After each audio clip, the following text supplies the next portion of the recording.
예, 성경 말씀 창세기 3장 14절에서 28절까지의 말씀입니다. 같이 읽겠습니다. 여호와 하나님이 뱀에게 이르시되 네가 이렇게 하였으니 네가 모든 가축과 들의 모든 짐승보다 더욱 저주를 받아 배로 다니고 살아있는 동안 흙을 먹을지니라.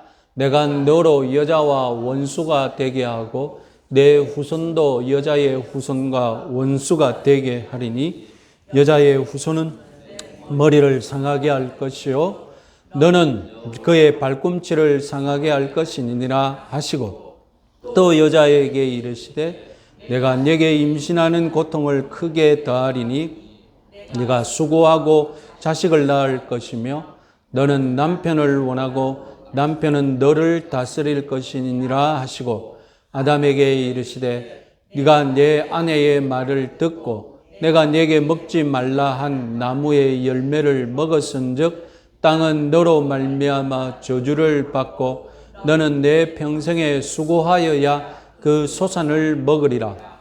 땅이 내게 가시덤불과 엉겅퀴를 낼 것이라. 네가 먹을 것을 밭의 초새 내가 흙으로 돌아갈 때까지 얼굴에 땀을 흘려야 먹을 것을 먹으리니 네가 그것에서 취함을 입었음이라.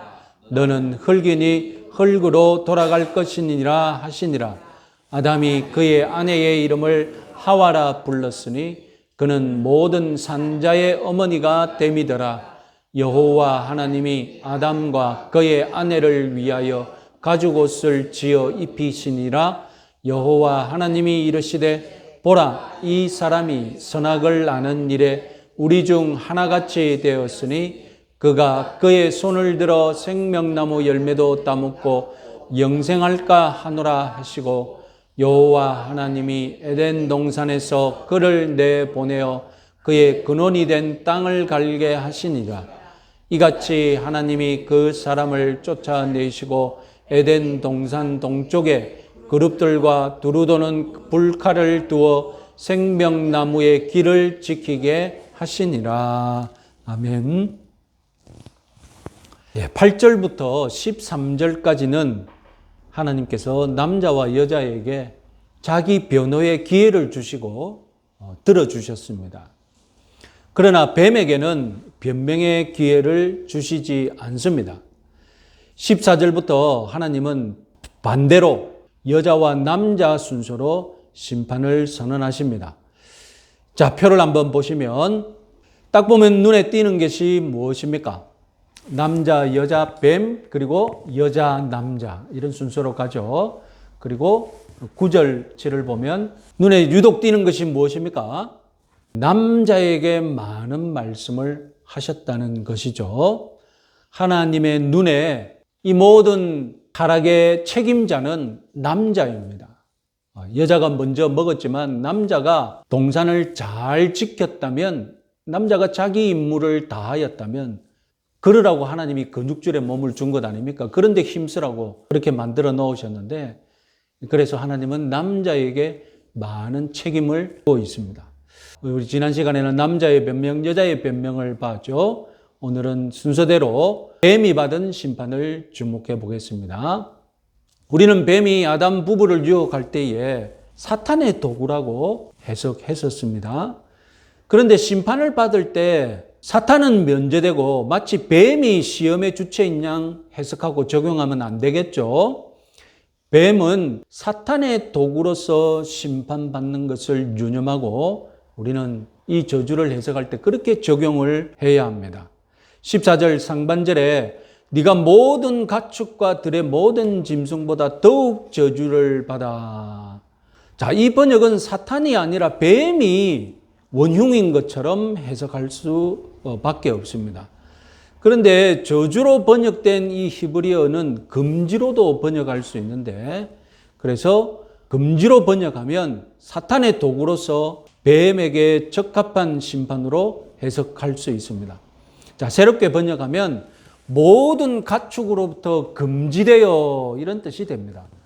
그래서 뱀이 모든 가축으로부터 소외당하고 접근 금지당한다는 그런 심판입니다. 이것은 뱀을 도구로 사용했던 사탄에게도 적합한 심판입니다. 뱀이 모든 가축으로부터 금지되었다는 심판은 이제 두 번 다시 그렇게 사용했던 사탄이 이제 동물을 이용해서 사람을 유혹하는 것이 금지되었다는 뜻이기도 합니다. 뱀은 사탄의 도구라는 사실, 이것을 우리는 유념하고 계속 이 저주를 적용시켜야 합니다. 다음으로 14절 하반절, 배로 다니고 살아있는 동안 흙을 먹을지니라. 자, 이 심판은 한눈에 봐도 문자적으로 해석하면 안 됩니다.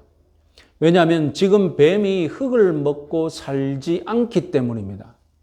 문자주의자들의 계산에 충실하더라도 6,000년 전에도 뱀은 흙을 먹고 살지 않았을 것입니다.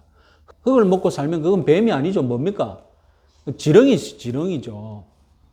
이 때문에 모든 주석가들이 동의하는 것은 뱀에게 내려진 이 심판 결정문은 문자적으로 해석해서는 안 된다는 것입니다. 그런데도 문자적으로 해석하기를 고집하는 분들이 있죠. 이런 고집스러운 문자주의자들은 이것을 보고 뭐라고 해석하냐. 뱀이 타락하기 이전에는 발로 다녔는데 타락하는 이후에는 배로 다니게 되었다. 이렇게 문자적으로 해석합니다. 자, 문자적이 아니라 상징적으로 해석한다면 어떻게 될까요? 자, 먼저 배로 다닌다는 것. 이것은 왜 이런 말을 말씀하셨느냐. 뱀이 머리를 쳐들고 다니는 것과 뱀이 배로 다니는 것과 이 두 가지 상황이 어떤 차이가 있을까요? 뱀이 언제 머리를 쳐듭니까? 공격할 때잖아요. 그럼 배로 다닐 때는 언제겠습니까? 도망갈 때잖아요. 그래서 고기를 쳐든다는 것은 공격하는 뱀을 상징하고 배로 다닌다는 것은 빠르게 도망가는 뱀을 의미하겠죠. 그럼 흙을 먹는다는 것은 무엇을 상징합니까? 흙을 먹는다는 것은 패배, 굴욕을 뜻합니다. 흙을 먹으려면 어떻게 해야 됩니까? 입을 땅에 대어야 하잖아요. 그리고 심지어는 죽음을 상징합니다. 왜 그렇겠습니까? 입에 흙이 있는 상태는 어떤 상태입니까? 시신인 상태, 무덤에 있는 상태거든요. 자, 그러면 상징적으로 도망가면서 배로 다닌다는 것과 그리고 흙을 먹는다는 것은 어떻게 됩니까? 연결이 되죠. 그죠? 패배당하고서 도망가고 심지어 죽음의 위협까지 있는 그런 상태를 지금 상징하는 것입니다. 뱀은 조금 전까지 승리자였지만, 뱀은 조금 전까지 유혹을 성공시킨 고개를 쳐들고 다니는 성공한 뱀이었지만, 사탄이었지만, 이제는 도망 다니는 꼴이 될 것이라는 뜻입니다. 이것은 단지 뱀에게 내려진 심판이 아니겠죠. 뱀을 조종한 사탄에게 내려진 심판인 것입니다. 자, 14절에 이어서 15절도 일맥상통합니다. 뱀의 조종자 사탄이 도망다니는 꼴이 되는 이유, 내가 너로 여자와 원수가 되게 하고 내 후손도 여자의 후손과 원수가 되게 하리니 여자의 후손은 내 머리를 상하게 할 것이요 너는 그의 발꿈치를 상하게 할 것이니라. 여자와 뱀이 친하게 지내는 바람에 지금 타락하는 일이 일어났지 않았습니까? 그래서 하나님은 여자와 뱀 사이에 원수가 되게 하겠다고, 적대감을 두겠다고 하시는 것입니다. 원수나 적대감을 가지게 되면 싸울 수밖에 없겠죠. 그래서 뱀의 후손과 여자의 후손 간에 전쟁이 일어난다는 것입니다. 이 전쟁을 하나님이 붙이시겠다는 겁니다. 기어이 내가 너희들 싸우게 만들겠다는 것입니다. 그 전쟁은 여자의 후손과 뱀의 후손 사이에 끊임없이 일어날 것이다. 영적 전쟁이 있을 것이다. 여러분, 이 말씀도 문자 그대로 해석할 수가 없습니다. 만약 문자적이라면 오늘날에도 문자 그대로 여자의 후손과 뱀의 후손, 뱀새끼들, 여자의 후손, 사람과 뱀새끼들이 서로 머리를 밟고 발꿈치를 무는 전쟁이 지금 있어야 하지 않겠습니까? 물론 오늘날 뱀에게 물리는 경우가 있죠. 그리고 가끔 가다가 뱀을 밟아서 잡아먹는 경우도 있죠. 그런 경우들이 지금 창세기 3장 15절이 예언하는 것은 아니지 않습니까? 그건 누가 봐도 뻔하죠. 지금 뱀을 만나면 사람들 대부분 도망가죠. 무슨 싸우겠다고 덤빕니까? 뱀은 사탄의 도구였음을 유념하시기 바랍니다. 뱀의 후손, 그것은 곧 사탄의 도구로 조종당하는 인생들, 영적으로 사탄의 후손이라고 해도 무방할 우리 인생들을 뜻합니다. 그럼 여자의 후손은 누구입니까? 집단적으로 하나님의 백성들, 하나님이 선택하셔서 자기 백성 삼으신 영적인 백성들이겠죠. 로마서 16장 20절 말씀 같이 한번 읽어보겠습니다. 평강의 하나님께서 속히 사탄을 너희 발 아래에서 상하게 하시리라. 자, 바울이 쓴 로마 교인들에게 쓴 문장, 무엇을 지금 인용한 것입니까? 3장 15절을 그대로 인용한 것이잖아요. 사탄을 너희 발 아래에서 상하게 하시리라. 그 예언이 이루어지기를 지금 바울은 기도하고 소망한다는 것입니다. 그럼 여기서 사탄을 밟을 너희는 누굽니까?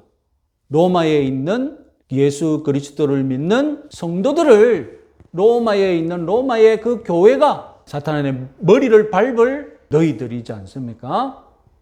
자, 3장 15절을 원시복음, 최초의 복음이라고 부르기도 합니다.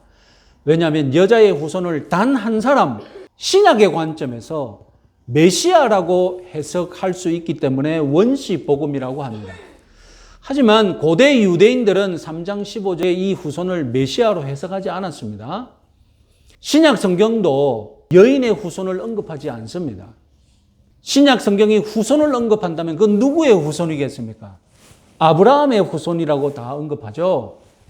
이렇게 여인의 후손이 메시아로 신약 성경까지 해석된 적이 없습니다. 그런데 2세기 때부터, 초대교회 2세기 때부터 교부들이 3장 15절을 메시아 예언으로 해석하면서 오늘날까지 교회의 메시아로 해석하는 관습이 인기가 있습니다. 여인의 후손을 단정적으로 메시아 한 사람이라고 해석 안 한다고 메시아가 안 오고, 메시아라고 해석해야만 반드시 메시아가 오고 그런 게 아니지 않습니까? 이미 메시아는 오셨습니다. 창세기 3장 15절 원시복음 맞습니다. 단지 메시아 한 명을 예언하는 것이 아니라 누구를 예언한 것이기 때문에 하나님의 경건한 백성들이 있어서 사탄의 후손과 싸워 이길 것을 예언했기 때문에 복음인 거죠. 그 경건한 후손 속에 메시아가 포함될 수 있죠. 원시복음은 메시아 한 사람이 예언되어서 원시복음이 아니라 여자의 후손 중에 수많은 경건한 백성들이 사탄의 후손과 싸워 이길 것을 예언하셨기 때문에 믿으시기 바랍니다. 자, 그 대표적인 경우가 구약에 바로 실현되잖아요. 어떻게 실현됩니까? 창세기를 보더라도 여인의 후손, 경건한 후손과 뱀의 후손, 불경건한 후손이 갈등을 일으키고, 그리고 이스라엘 역사 속에는 어떻게 됩니까? 이스라엘 민족을 주위의 모든 이방 민족들이 공격하고 싸우고 이런 전쟁이 있지 않습니까? 자, 이제 인류는 상징적으로 두 집단으로 나뉩니다. 여자의 후손과 뱀의 후손. 뱀을 싫어해도 하나님의 백성이 아니라면 영적으로 뱀의 후손이 될 수밖에 없습니다. 안타까운 일이며 어쩔 수 없는 영적인 현실입니다. 뱀의 후손인데 뱀을 만나면 왜 그렇게 싫어하는지 참 아이러니한 모습이 펼쳐지고 있는 것이죠. 어쨌든 이 두 진영 사이에 영적 전쟁을 비유적으로 지금 말씀하십니다. 뱀의 후손은 머리를 밟힐 것이며 여자의 후손은 발꿈치를 물릴 것입니다. 과거에는 교회에서 머리를 상하게 하는 것이 더 치명적이고 발꿈치를 상하게 하는 것은 덜 치명적이다, 이렇게 해석하기도 했습니다. 하지만 오늘날에는 둘 다 치명적인 공격으로 해석합니다. 만약 뱀이 머리를 공격할 수 있었다면 머리를 공격합니다. 다만 뱀의 입장에서 사람의 신체 중에 가장 쉽게 노출된 곳이 어디입니까? 발목 근처에서 팔꿈치를 언급했을 뿐입니다. 무엇보다도 발꿈치를 물어도 치명적인 것은 마찬가지죠. 발꿈치를 문다고 해서 안전하고, 여러분 목을 문다고 해서 위험합니까? 독뱀이 다 위험합니다. 자, 머리를 상하게 하는 공격, 발꿈치를 상하게 하는 공격, 둘 다 모두 영혼을 걸고 인생 전체를 빼앗기고 빼앗는 그런 영적 전쟁이 될 것이라는 그런 예언입니다. 그러나 그 결과는 어떻습니까? 뱀은 이미 어떻게 될 것이라고 예언되었습니까? 배로 도망다니고 흙을 먹을 것이다 라고 예언되었습니다. 이 영적 전쟁의 승리자는 여자의 후손이 될 것을 믿으시기 바랍니다. 우리 교회가 이길 것을 믿으시기 바랍니다. 오늘날 영적 전쟁에서 많은 성도들이 치명상을 입곤 합니다. 뱀이 발꿈치를 공격하니까요. 오늘날 성도들이 안전할 것 같습니까? 오늘날 우리는 뱀의 후손과 영적 전쟁 중이고 발꿈치를 물리는 일이 있다니까요. 그렇다고 우리 성도들이 죽습니까? 아닙니다. 우리의 치료자 되시는 주님께서, 우리의 은혜로운 아버지께서 우리의 그 발꿈치 상한 것도 다 아시고 다 치료해 주시고 다 보호해 주시고 사랑해 주시고 용납해 주시니 우리가 이 영적 전쟁 가운데서도 번번이 실패하지만 그래도 하나님의 백성으로 살아갈 수 있음을 믿으시기 바랍니다. 자, 전쟁은 여기서 끝나지 않습니다. 16절 또 여자에게 이르시되 내가 네게 임신하는 고통을 크게 더하리니 네가 수고하고 자식을 낳을 것이며 너는 남편을 원하고 남편은 너를 다스릴 것이니라. 여자는 임신과 출산의 과정에서 전쟁 같은 고통을 당하게 될 것입니다. 그래서 산모나 태아가 위험에 처하게 되는 일이 있고 오늘날 이 안타까운 현실 속에서도 아쉬운 그리고 안타까운 결과를 실제로 당하기도 합니다. 여자의 전쟁은 또 하나 남아 있습니다. 다름 아니라 남편과의 전쟁입니다. 창세기 2장에서 남편과 아내는 서로 사랑하고 도와주는 관계였지 않습니까? 그러나 이제 타락 이후에 어떻게 됩니까? 서로 장악하려고 결국 그러다가 어떻게 됩니까? 육체적으로 우위에 있는 남편이 여자를 장악하는 일이 일어날 것입니다.